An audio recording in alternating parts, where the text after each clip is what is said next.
This my two Satoshis. This my two Satoshis. Who need 2 cents when they can get double from stacking Toshis? Yeah. Hola, and buenos dias, G&Gs. My name is Regulators. This is my two Satoshis, brought to you here on Crypto Blood TV, aka CBTV. And if you're new to the channel, let me just tell you how this goes. Basically, I bring some stuff up about crypto-related stories, and then I'll talk about non-crypto-related stories, or better to say news, right? And I give my two Satoshis on it. So let me tell y'all why I gotta say thank you, right? I'm gonna say thank you to the folks who are tapping in. Thank you to the folks who are leaving comments. Thank you to the folks who are giving thumbs up. I'm gonna even say thank you to the folks giving thumbs down. Why?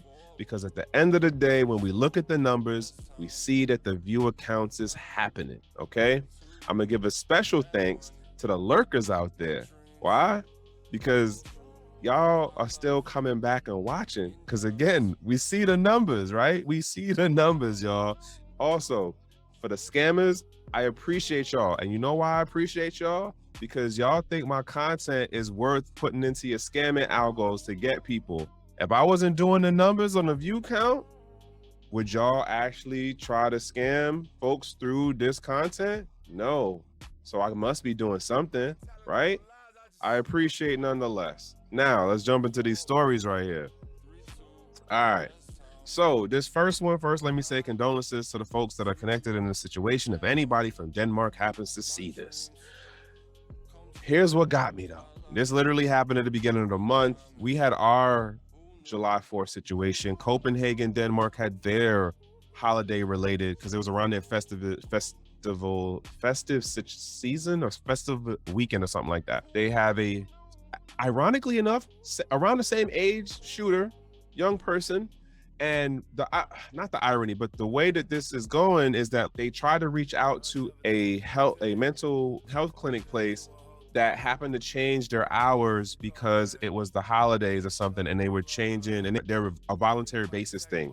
So then hours later, this person goes out and commits a heinous act of going out and shooting people for no justification on this.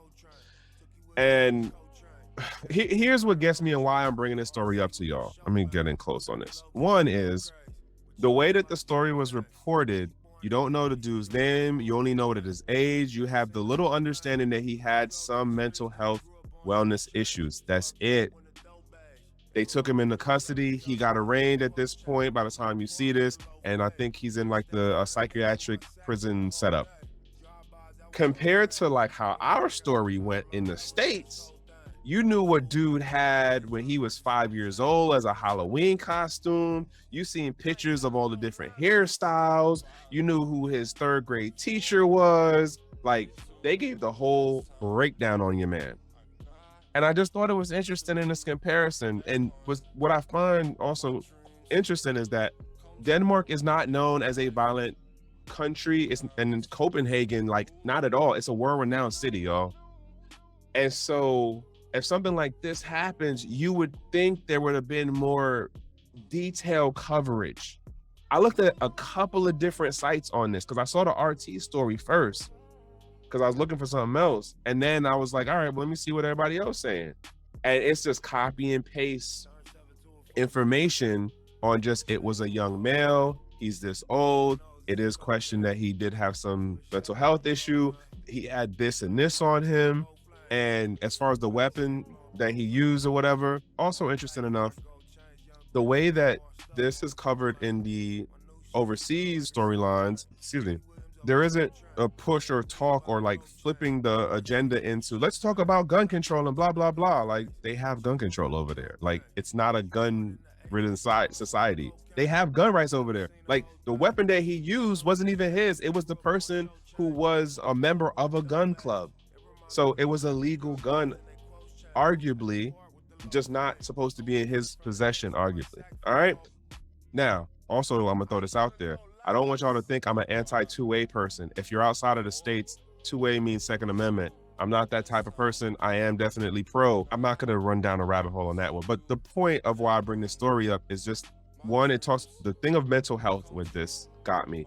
Because even in this story originally from RT, the people that they talk to at the center don't give direct comment, but it is noted, hey, this is a voluntary service here, and the budget keeps getting cut, which we have the same situation happening out here in the US. You have all these mental health services that are getting their budgets cut, they're being overworked, and then it's just, who do you look to if you're not addressing the root cause issue that people are having, whether it be a drug thing, whether it be a home thing, whether it be other things that are at more core level for where they are, versus just the, how do we deal with it after? Oh, we got to have more gun laws and we got to put people in jail more. All right, how is that helping the court? We got to cut more budgets and social programs that work to give people more constructive ways to deal with their stressors. No, we got to cut more of those. Just saying, like, these things are happening. It's not just here in the US, it's going on in other places too. I'm gonna stop beating the horse on that, and I'm gonna run to this next story. I'm gonna jump on this one. This is a interview that was with Caitlin Long, and basically this happens in relation to the question around the crypto contagion and what some companies have been doing. CoinDesk might not be a fan of the things I say after this. This conversation actually was a larger part of a larger conversation with her, Jeff Booth, and 4 other people. So it wasn't just her solely talking. You can find it on CoinDesk. I'm actually surprised they still have this part of the conversation up.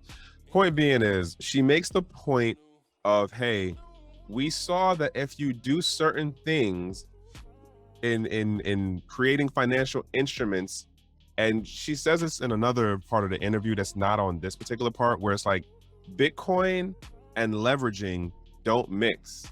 It's not meant to bring in yield. And so the point that she makes about how the regulators are partly responsible for how we see this crypto contagion thing playing out, is because they were coming in and making rules about stuff that they didn't understand on the technical side. Plus you're just like, hey, greedy people with money, go in and do what y'all gonna do. What do you think they're gonna do? They're gonna try to ride the thing until the wheels fall off. And that's what they did. And it goes back to the whole point that I've been saying for a number of weeks now about this whole intermingling of the money on the back end and trying to get the most bang for their buck. If you don't know what there's a word called rehypothecation. It's a financial bank term where basically you can take $100, lend it out enough times to then make it, I think $100 would then equal to $1,000 in regards to lent out money. That's part of what's being played out here now on the crypto side. It was already an issue in the traditional banking and financing. Now it's coming over here to the crypto side because greedy people are greedy people. I highly recommend listening to the whole actual interview that she does. I'm not saying you have to, but if you really want to get a better picture of some of the things that are going on the more business monetary side of what is up, not just talking about trading and liquidity pools, and some folks are actually getting into the technical things with the algos and stuff, but like what the business side and how the regulation is inadequate for where it is now to deal with what's going on, because in part they're being ignorant of the bad actors and how they're going to look to manipulate the space. Greedy people going to be greedy people, y'all. Anywho, let's jump into this last story. All right, so UK to lift import restrictions on food from Fukushima. Now, when I first heard this, shout outs to Ken Sturgeon and his side of things, because this is where I had first initially picked this up. I was just like, damn, they about to give y'all radiated food for real? If you don't know what or where Fukushima is, Google is your friend. Just saying. But for those of you who will not do it, because, you know, TLDR, it is a area in Japan that had one of the largest modern day nuclear situations, and it basically radiated a large segment of that area. I don't know if it counts as provenance side, which is bigger than a borough, which I would imagine is probably a city size. Nonetheless, what's happened is they have lifted the controls that were in place to say, hey, we will not take food from that part of your country. If that's where it's sourced at, it doesn't come here. Funny enough, Russia is Russia made a very big move to not take GMO foods back in the earlier part of the 2000s.